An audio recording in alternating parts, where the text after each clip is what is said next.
नमस्कार, स्वागत है आप सभी का डीडी न्यूज के इस खास बुलेटिन एक्सप्रेस 100 में, जहां हम आपके लिए लेकर आते हैं राजनीति, मनोरंजन, देश, दुनिया, खेल और व्यापार जगत की सभी बड़ी खबरों को एक्सप्रेस यानी कि फटाफट अंदाज में। आपके साथ मैं हूं संध्या शर्मा। तो देखिए खबरें तेज रफ्तार से। लोकसभा में 3 आपराधिक कानून विधेयकों को पारित कराने के लिए आज जारी रहेगी चर्चा। कल शुरू हुई थी चर्चा। भारतीय न्याय द्वितीय संहिता 2023 भारतीय दंड संहिता 1860 को प्रतिस्थापित करने के बारे में है, जो कि भारत में आपराधिक अपराधों पर प्रमुख कानून है। भारतीय नागरिक सुरक्षा द्वितीय संहिता 2023 पर भी चर्चा जारी। ये संहिता आपराधिक प्रक्रिया संहिता 1973 को प्रतिस्थापित करने के बारे में है। भारतीय साक्ष्य द्वितीय विधेयक 2023 पर भी चर्चा रहेगी जारी। ये विधेयक भारतीय साक्ष्य अधिनियम 1872 को प्रतिस्थापित करने के बारे में है। 3 आपराधिक कानून विधेयकों के पारित होने के बाद लोकसभा में दूरसंचार विधेयक को चर्चा और पारित करने के लिए रखा जाएगा।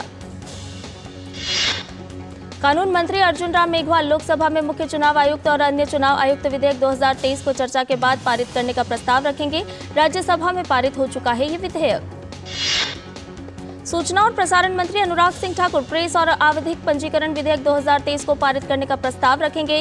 राज्यसभा से पहले ही पारित किया जा चुका है ये विधेयक।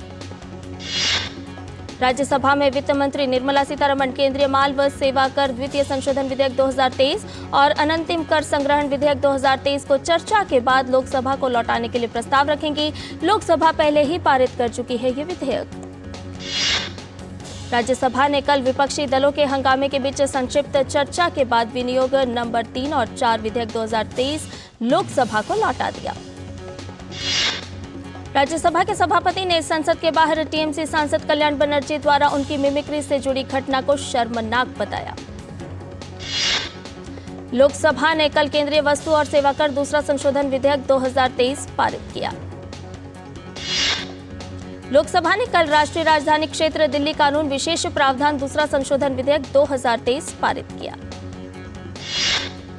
प्रधानमंत्री नरेंद्र मोदी ने स्मार्ट इंडिया हैकाथॉन 2023 के ग्रैंड फिनाले के प्रतिभागियों के साथ बातचीत की और कहा कि हमारा लक्ष्य तकनीक के क्षेत्र में देश को आत्मनिर्भर बनाने का हो। प्रधानमंत्री नरेंद्र मोदी ने समस्या समाधान क्षमताओं और जटिल चुनौतियों से निपटने में सरलता के लिए युवा इनोवेटर्स की सराहना की। प्रधानमंत्री नरेंद्र मोदी ने कहा, स्मार्ट इंडिया हैकाथॉन का लक्ष्य देश की समस्याओं का समाधान और समाधान से रोजगार निर्माण है। पीएम मोदी ने स्मार्ट इंडिया हैकाथॉन में कहा, हमारा हर प्रयास अगले 1000 साल के भारत की नींव को मजबूत करेगा। केंद्रीय स्वास्थ्य मंत्री डॉक्टर मनसुख मांडविया आज सभी राज्यों के स्वास्थ्य मंत्री के साथ कोविड-19 पर करेंगे समीक्षा बैठक। सभी विभागों की तैयारियों का लेंगे जायजा। केरल में कल कोविड के 115 नए मामले सामने आए। केरल में कोरोना के 1749 सक्रिय मामले हो गए। उत्तराखंड सरकार ने कोविड-19 के नए वेरिएंट को लेकर रोकथाम और बचाव को लेकर एडवाइजरी जारी की है। केंद्र ने सभी राज्यों को पत्र लिखकर राज्यों से कोविड पर निरंतर निगरानी बनाए रखने का आग्रह किया है। कोयला मंत्रालय आज वाणिज्यिक कोयला खदानों की 9वें दौर की नीलामी करेगा। 9वें दौर की नीलामी में 4 राज्यों की 26 कोयला खदानें नीलाम की जाएंगी। कोयला मंत्री प्रहलाद जोशी की मौजूदगी में आज कोयला और लिग्राइट खदानों के क्षेत्र में अच्छे प्रदर्शन को मान्यता देने के लिए स्टार रेटिंग पुरस्कार समारोह का आयोजन किया जाएगा। केंद्रीय पर्यावरण, वन और जलवायु परिवर्तन मंत्री भूपेंद्र यादव ने कहा कि भारत अपने लोगों की ऊर्जा जरूरतों को पूरा करने के लिए प्रतिबद्ध है। उन्होंने कहा कि भारत विकसित देशों के किसी भी दबाव का विरोध करेगा। केंद्रीय कार्मिक, लोक शिकायत एवं पेंशन राज्य मंत्री डॉक्टर जितेंद्र सिंह ने कल नई दिल्ली में सुशासन सप्ताह 2023 का उद्घाटन किया। सुशासन सप्ताह 25 दिसंबर को मनाए जाने वाले सुशासन दिवस तक चलेगा। केंद्रीय मंत्री डॉक्टर जितेंद्र सिंह ने इस मौके पर कहा कि पिछले 10 साल में केंद्र सरकार ने ऐसे कई सुधार किए हैं जिनका व्यापक सामाजिक आर्थिक प्रभाव पड़ा है। राष्ट्रपति द्रौपदी मुर्मू आज तेलंगाना के पोचमपल्ली में हथकरघा और कताई इकाई के साथ साथ वस्त्र मंत्रालय के थीम मंडप का दौरा करेंगी। वह इस अवसर पर बुनकरों के साथ बातचीत भी करेंगी। राष्ट्रपति द्रौपदी मुर्मू आज सिकंदराबाद में MNR एजुकेशनल ट्रस्ट के स्वर्ण जयंती समारोह में शामिल होंगी। राष्ट्रपति ने कल हैदराबाद पब्लिक स्कूल के शताब्दी समारोह में कहा, बच्चों की बेहतर शिक्षा के साथ चरित्र निर्माण पर ध्यान देना सराहनीय कदम है। यूजीसी ने अधिसूचना जारी की है कि कोई भी विदेशी उच्च शिक्षण संस्थान यूजीसी की पूर्व अनुमति के बिना भारत में किसी भी कार्यक्रम का प्रस्ताव नहीं करेंगे। कांग्रेस नेता सोनिया गांधी की अध्यक्षता में कांग्रेस संसदीय दल की बैठक आज होगी। पश्चिम बंगाल की मुख्यमंत्री ममता बनर्जी आज पीएम नरेंद्र मोदी से मुलाकात करेंगी। राज्य का बकाया जारी करने की करेंगी मांग। इंडी गठबंधन की बैठक के बाद कांग्रेस अध्यक्ष ने कहा, सांसदों के निलंबन के खिलाफ 22 दिसंबर को सभी घटक दल विरोध प्रदर्शन करेंगे। कांग्रेस अध्यक्ष मल्लिकार्जुन खड़गे ने कहा, इंडी गठबंधन में सीट बंटवारे को जल्द ही अंतिम रूप दिया जाएगा। तृणमूल कांग्रेस ने इंडी गठबंधन में सीट बंटवारे को अंतिम रूप देने के लिए 31 दिसंबर की समय सीमा रखी है। कल हुई इंडी गठबंधन की बैठक में पीएम उम्मीदवार के लिए खड़गे के नाम का प्रस्ताव। कांग्रेस अध्यक्ष बोले, पहले जीतना जरूरी। कांग्रेस की यूपी जोड़ो यात्रा आज सहारनपुर से होगी शुरू। 18 दिनों तक चलेगी ये यात्रा। तमिलनाडु में भारी बारिश से आई बाढ़ के कारण अब तक 10 लोगों की मौत हो गई है। तमिलनाडु में भारी बारिश के कारण तिरुनेलवेली और तुतुकोरिन जिले के सभी स्कूलों और कॉलेजों को बंद किया गया है। तमिलनाडु के दक्षिणी जिलों में लगातार वर्षा के कारण बनी बाढ़ की स्थिति से निपटने के लिए सेना और वायुसेना बचाव कार्यों में लगी है। और बुलेटिन में फिलहाल रुकने एक छोटे से ब्रेक के लिए जल्द हाजिर होंगे। आप देखते रहिए डीडी न्यूज। तुम्हें पता है इन्वेस्टर्स के लिए एक इन्वेस्टर प्रोटेक्शन फंड होता है IPF, लेकिन अगर तुम्हारा ट्रेड एक्सचेंज पर एग्जीक्यूट नहीं हुआ या फिर कोई गारंटीड रिटर्न्स वाली स्कीम है तो ये IPF आपकी मदद नहीं कर सकता है। और अगर आपका ब्रोकर ही डिफॉल्टर बन जाए तो फिर IPF आपको कॉम्पेंसेशन दिला सकता है। कहाँ से सीखा? NSE की साइट पर। समझ कर इन्वेस्ट कर। साल बरस और सदी नहीं, एक युग गुजर जाएगा। उम्र न पूछो वंडर की, जब फर्क नजर आएगा। वंडर सीमेंट, फर्क नजर आएगा। और ब्रेक के बाद एक्सप्रेस 100 में आपका एक बार फिर से स्वागत है। आइए बाकी की खबरों को जान लेते हैं फटाफट अंदाज। तमिलनाडु के मुख्यमंत्री स्टालिन ने प्रधानमंत्री नरेंद्र मोदी से बाढ़ प्रभावित इलाकों के लिए वित्तीय सहायता देने का आग्रह किया है।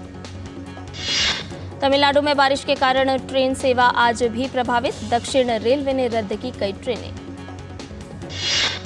काजा मनाली मार्ग पर बातल में 2 दिन से फंसे 5 पर्यटकों को स्थानीय प्रशासन ने सुरक्षित बचाया। दिल्ली के उपराज्यपाल विनय कुमार सक्सेना डॉक्टर BR अम्बेडकर विश्वविद्यालय के 12वें वार्षिक दीक्षांत समारोह की अध्यक्षता करेंगे। दिल्ली विश्वविद्यालय के 12 कॉलेज को अम्बेडकर विश्वविद्यालय में शामिल करने का प्रस्ताव। छात्र इस प्रस्ताव से नाखुश। जमीन के बदले नौकरी मामले में राउच एवेन्यू कोर्ट आज सुनवाई करेगा। मामले में लालू प्रसाद यादव, राबड़ी देवी और तेजस्वी यादव हैं आरोपी। हिमाचल प्रदेश हाईकोर्ट आज मुख्यमंत्री सुखविंदर सिंह सुक्खू के नेतृत्व वाली कांग्रेस सरकार द्वारा एक उप मुख्यमंत्री और 6 मुख्य संसदीय सचिवों की नियुक्ति को चुनौती देने वाली 12 भाजपा विधायकों और अन्य द्वारा दायर याचिका पर सुनवाई करने वाला है। आंध्र प्रदेश हाईकोर्ट आज विशाखापट्टनम हवाई अड्डे पर मुख्यमंत्री YS जगनमोहन रेड्डी पर हमले के आरोपी J श्रीनिवास द्वारा दायर जमानत याचिका पर सुनवाई करेगा। उपराष्ट्रपति जगदीप धनखड़ का मजाक बनाने पर किसान नाराज। आज 10 बजे बुलाई महापंचायत। कल से 3 दिवसीय बिहार दौरे पर जाएंगे संघ प्रमुख मोहन भागवत। वित्त मंत्रालय के तहत व्यय विभाग ने राष्ट्रीय पेंशन योजना के लिए 22 राज्यों को 60,000 करोड़ रुपए की अतिरिक्त उधारी को मंजूरी दे दी।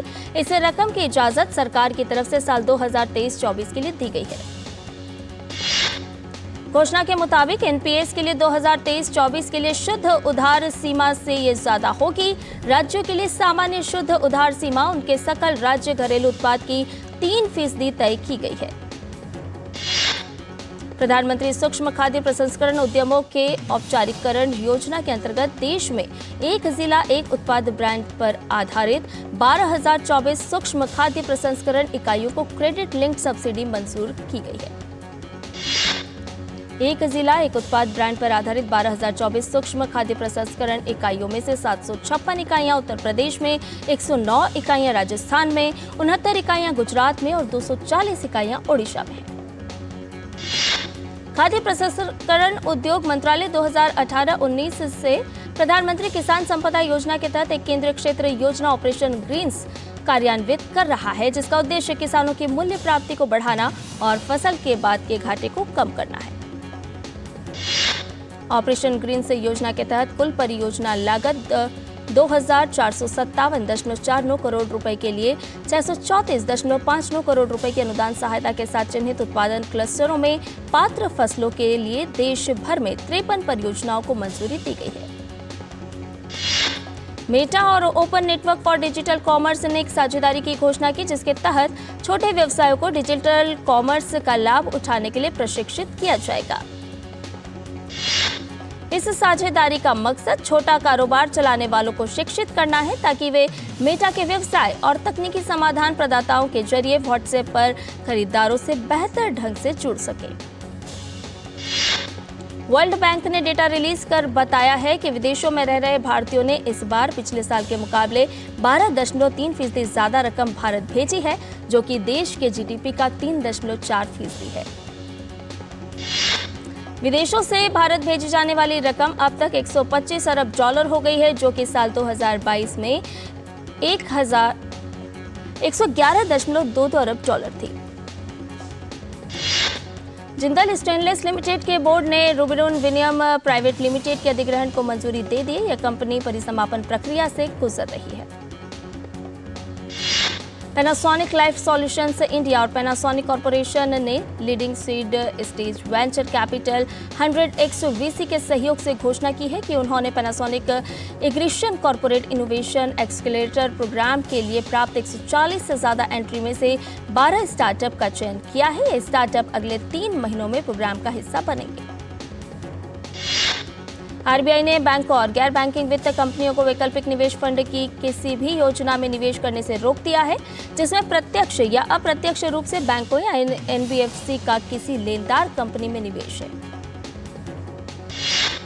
आरबीआई की अधिसूचना में कहा गया है कि बैंकों और एनबीएफसी की लेनदार कंपनी का मतलब ऐसी किसी भी कंपनी से है जिसके पास वर्तमान में या पिछले 12 महीनों के दौरान कभी भी ऋण या निवेश जोखिम है। ये नियम तत्काल प्रभाव से लागू हो गए हैं। स्पाइस जेट ने अपने नियामक फाइलिंग में कहा कि वह दिवालिया हुई गो फर्स्ट खरीदने में रुचि दिखा रही है। इसके लिए कंपनी अपने प्रस्ताव पेश करना चाहती है। इस बयान के बाद स्पाइस जेट के शेयर में तेजी देखने को मिली है। अमेरिका में राष्ट्रपति पद का चुनाव नहीं लड़ पाएंगे डोनाल्ड ट्रंप, कोलोराडो कोर्ट ने अयोग्य घोषित किया। डोनाल्ड ट्रंप कैपिटल हिंसा मामले में अपनी भूमिका के कारण अगले साल के राष्ट्रपति चुनाव में कोलोराडो में मतदान में शामिल नहीं हो सकते। अमेरिका के इतिहास में पहली बार है कि 14वें संशोधन की धारा 3 का उपयोग राष्ट्रपति पद के उम्मीदवार को अयोग्य ठहराने के लिए किया गया है। ईरान समर्थित हौथी आतंकवादी समूह ने लाल सागर से गुजरने वाले जहाजों पर हमला तेज कर दिया है। वहीं कल हौथी के आतंकवादी समूह ने एक व्यापारिक जहाज पर हमला किया था, जिसके बाद जहाज में भीषण आग लग गई थी। व्हाइट हाउस के राष्ट्रीय सुरक्षा प्रवक्ता जॉन किर्बी ने कहा कि हौथी समूह को व्यापारिक जहाजों को निशाना बनाना बंद करना चाहिए।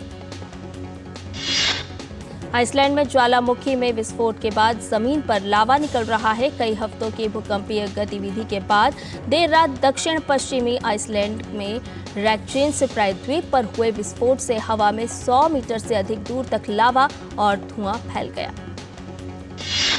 आइसलैंड के रेक्जेन्स प्रायद्वीप में ज्वालामुखी विस्फोट के कारण इमरजेंसी की घोषणा की गई, जिसके बाद अंतर्राष्ट्रीय हवाई अड्डे पर आवागमन बंद कर दिया गया था। स्थिति ठीक होने पर फिर से कैफ्लाविक अंतर्राष्ट्रीय हवाई अड्डे फिर से खोल दिए गए। दक्षिण अफ्रीका के साइमन टाउन में आग लग गई है, पर अभी आवासीय क्षेत्रों तक आग नहीं पहुंची। हालांकि शासन ने लोगों को सतर्क रहने को कहा है। केपटाउन शहर से अभी लोगों को निकालने की जरूरत नहीं है, लेकिन आग संपत्तियों के करीब पहुंच रही है। साइमन टाउन के अधिकारियों ने कहा कि कर्मचारी स्थिति पर नजर रखे हुए हैं। शहर में आग पर काबू पाने के लिए 15 दमकल गाड़ियां, 7 पानी के टैंकर और 90 से अधिक अग्निशामकों को तैनात किया गया है।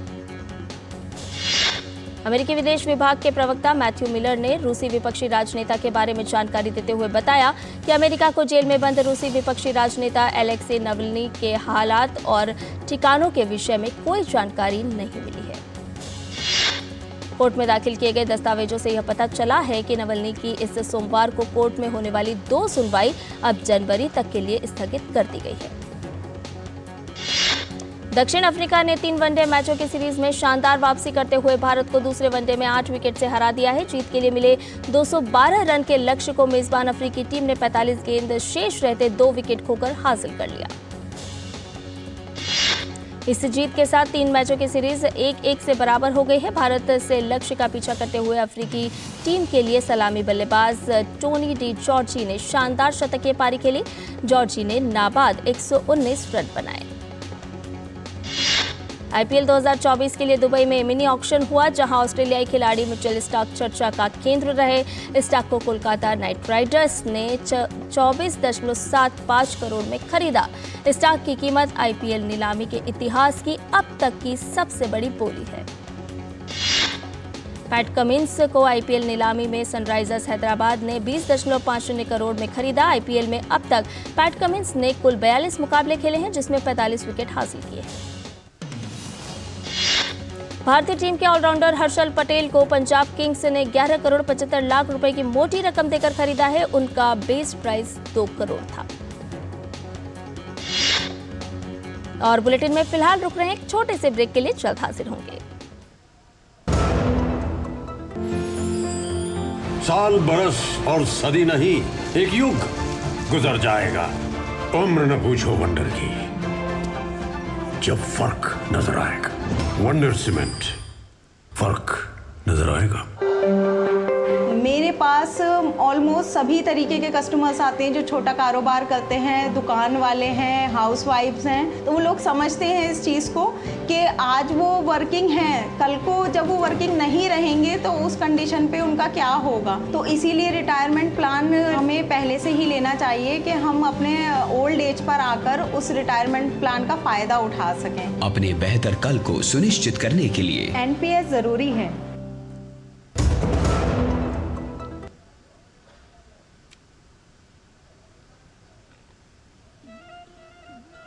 दूरदर्शन लेकर आ रहा है भारत का पहला फोक सिंगिंग रियलिटी शो, जिसका नाम है भारत का अमृत कलश, जिसके ऑडिशंस हो रहे हैं भारत के हर राज्य में।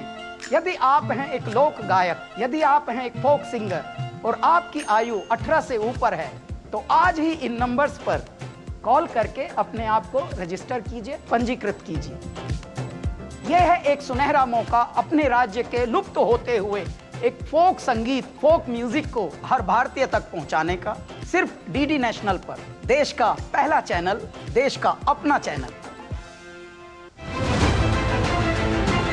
दुनिया की सबसे तेज रफ्तार और 5वीं सबसे बड़ी अर्थव्यवस्था, विश्व स्तर के बुनियादी ढांचे, भारत की फिनटेक क्रांति की कहानी मेक इन इंडिया और स्टार्टअप इंडिया की सफलता की, आर्थिक जगत की सुर्खियां, आम आदमी के लिए क्या है मायने, शेयर बाजार और दूसरे फाइनेंशियल मार्केट्स के तमाम अपडेट्स, कारोबार जगत की बड़ी खबरों का सटीक और सरल विश्लेषण।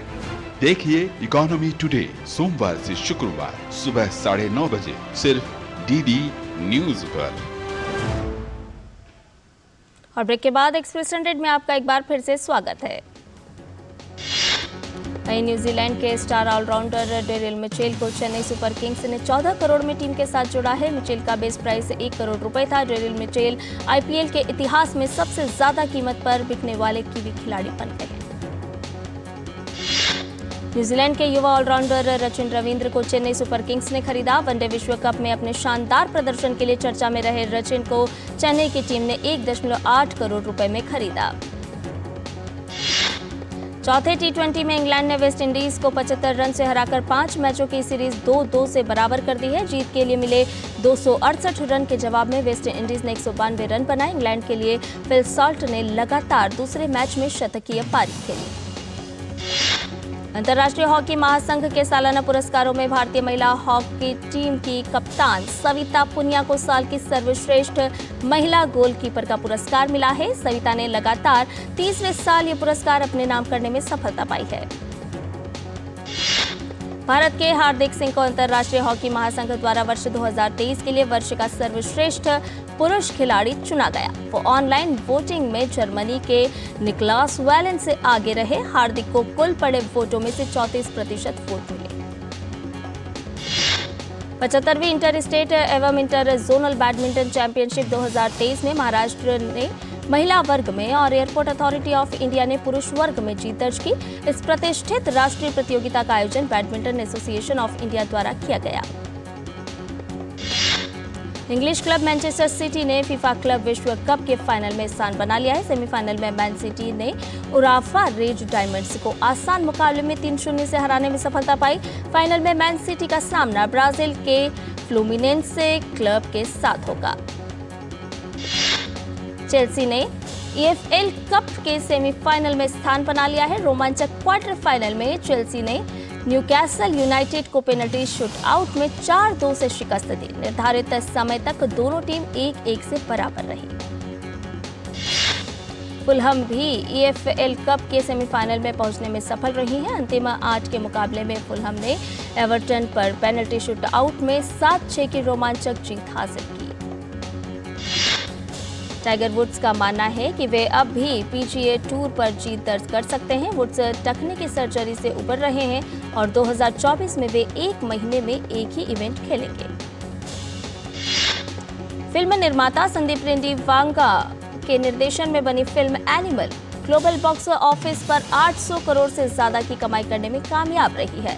बॉलीवुड अभिनेता रणबीर कपूर की अभिनीत इस फिल्म को देखने के लिए अब भी लोग सिनेमाघरों का रुख कर रहे हैं। एनिमल फिल्म को लेकर चर्चा में आए अभिनेता बॉबी देओल का कहना है कि वह स्वयं को नया रूप देने और अपने काम में कुछ नया करने में यकीन रखते हैं। सनी देओल की अगली फिल्म सफर में अभिनेता सलमान खान कैमियो रोल करते नजर आएंगे। सलमान इस फिल्म की शूटिंग जनवरी 2024 में करेंगे। वरुण तेज और Manushi Chhillar starrer operation Valentine का टीजर रिलीज कर दिया गया है। टीजर की खूब तारीफ हो रही है। इस फिल्म के जरिए वरुण तेज बॉलीवुड में कदम रख रहे हैं। यह फिल्म 16 फरवरी को रिलीज होगी। हाल ही में लिन लैशराम के साथ परिणय सूत्र में बंधे अभिनेता रणदीप हुड्डा ने अपनी पत्नी के जन्मदिन के अवसर पर उन्हें बधाई दी। अभिनेता ने इंस्टाग्राम पर पत्नी के साथ दिल छू लेने वाली तस्वीरें भी साझा की। फिल्म ड्राई डे की रिलीज को लेकर अभिनेता जितेंद्र कुमार ने कहा कि वह अपने किरदारों को खुद तक सीमित नहीं रहने देते, बल्कि वह प्रत्येक भूमिका इसीलिए लेते हैं क्योंकि वह उन्हें सार्थक कहानियों तक पहुंचने और अपने चित्रण के माध्यम से समाज को बताने के रूप में देखते हैं। अभिनेता तेजा सज्जा की फिल्म हनुमान का ट्रेलर जारी हो गया है। फिल्म में भगवान हनुमान की शक्तियों के साथ एक नए भारतीय सुपर हीरो को दर्शकों के सामने पेश किया गया है। एक्ट्रेस आलिया भट्ट का कहना है कि क्रिसमस उनका फेवरेट टाइम है और उनके लिए यह खुशी, प्यार और एकजुटता का दिन है। उनका मानना है कि क्रिसमस मनाने का सबसे अच्छा तरीका इसे परिवार और प्रियजनों के साथ सेलिब्रेट करना है। हिंदी सिनेमा के दिग्गज अभिनेता मिथुन चक्रवर्ती की फिल्म काबुलीवाला 22 दिसंबर को रिलीज होगी। फिल्म काबुलीवाला की कहानी कविवर रविंद्रनाथ टैगोर की कहानी पर आधारित है। बॉलीवुड की ब्लॉकबस्टर फिल्मों में शुमार मुन्ना भाई MBBS के 20 साल पूरे हो गए। राजकुमार हिरानी द्वारा निर्देशित यह फिल्म सुपरहिट रही और इसके हर किरदार ने लोगों के दिलों में अपनी अलग छाप छोड़ी। लेकिन फिल्म में मुन्ना और सर्किट की जोड़ी को दर्शकों ने खूब पसंद किया। और एक्सप्रेस न्यूज में फिलहाल इतना ही। हमें दीजिए इजाजत, लेकिन DD न्यूज पर खबरों का सिलसिला लगातार जारी है। नमस्कार।